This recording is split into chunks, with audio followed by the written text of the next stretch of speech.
മനസ്സ് എന്ന് പറയുന്ന പദ്ധതി അതിനുവേണ്ടി തന്നെ വിഭാവനം ഓ ശരി. ചെയ്തായിരുന്നു. ഈ ഗർഭാനന്തര കാലത്തെ സ്ത്രീകളിലെ മാനസിക പ്രശ്നങ്ങളെ അഡ്രസ്സ് ചെയ്യാൻ വേണ്ടി തന്നെയായിരുന്നു ആ പദ്ധതി ഉണ്ടായിരുന്നത്. പക്ഷെ അത് വേണ്ട വിധത്തിൽ നടക്കുന്നില്ല എന്നുള്ളതാണ്. നമ്മൾ ആ ആദ്യത്തെ സ്റ്റോറിയിൽ സനീഷ് ശ്രദ്ധിച്ചിട്ടുണ്ടാവും.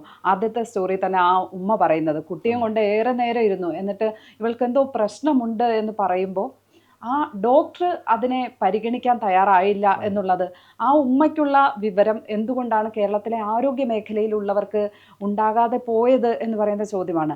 അന്ന് ആ ഡോക്ടർ ആ വിഷയം അഡ്രസ്സ് ചെയ്തിരുന്നെങ്കിൽ ഒരുപക്ഷെ ആ കുട്ടി ഇന്ന് ജീവനോടെ കുട്ടി ഉണ്ടാകുമായിരുന്നു. ജീവനോടെ ഉണ്ടാകുമായിരുന്നു. ആ സ്ത്രീയുടെ ജീവിതം അതെ, സാധാരണ നിലയിൽ പോയേനെ. ഇതിപ്പോ ഒരു കുഞ്ഞിനെ കൊല്ലുമ്പോൾ കുഞ്ഞ് മാത്രമല്ല മരിക്കുന്നത്, അമ്മയും മരിച്ചു പോവുക, ആ കുടുംബം പോലും മരിച്ചു കുടുംബം പോവുക. പോലും മരിച്ചു പോവുക. 10-24 വയസ്സ് മാത്രമുള്ള, ജീവിച്ചിട്ട് 20-22 വർഷം മാത്രമായിട്ടുള്ള സ്ത്രീകൾ ഈ പ്രസവാനന്തരം അതിൻ്റെ കാരണങ്ങൾ കൊണ്ട് അവരുടെ ജീവിതത്തിൽ എന്നേക്കുമായിട്ട് പോവുക.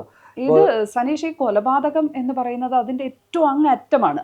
അതായത് ഈ ചെറിയ ചെറിയ മാനസിക പ്രശ്നങ്ങൾ മൂർച്ഛിച്ച് മൂർച്ഛിച്ച് മൂർച്ഛിച്ച് അതിൽ ഈ പറയുന്ന നമ്മൾ പരിശോധിക്കുമ്പോൾ ഈ ഗർഭകാലത്ത് പ്രസവിച്ച ഒരു സ്ത്രീ എന്നുള്ള നിലയ്ക്ക് തന്നെ എനിക്കറിയാം, ആ സമയത്ത് ശരിക്കും പറഞ്ഞാൽ നമ്മളൊന്ന് ഡൗൺ ആയി പോവാറുണ്ട്.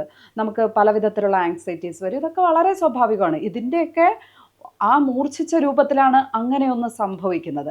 പലപ്പോഴും പലർക്കും ഇത് സ്വയം ഫൈറ്റ് ചെയ്ത് തന്നെ അതിൽ നിന്ന് പുറത്ത് കടക്കാൻ പറ്റിയെന്നിരിക്കും.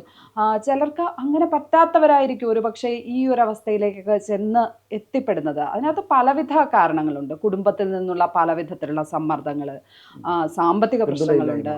ഇനി ഇതൊന്നും അല്ലെങ്കിൽ തന്നെ പ്രസവിച്ചതിന് ശേഷമുള്ള ആരോഗ്യ പ്രശ്നങ്ങൾ പോലും ആളുകളെ കുഴപ്പത്തിലാക്കാറുണ്ട്. നമുക്കറിയാം, ഒരു കുഞ്ഞ് ജനിച്ചു കഴിഞ്ഞാൽ കുറേ ദിവസം ആ അമ്മയ്ക്ക് ഉറക്കം ഉണ്ടാവില്ല. കണ്ടിന്യൂസ് ഉറക്കം നഷ്ടപ്പെടുന്ന ഒരാളുടെ അവസ്ഥ എന്തായിരിക്കും എന്ന് തന്നെ ചിന്തിച്ചാൽ മതി.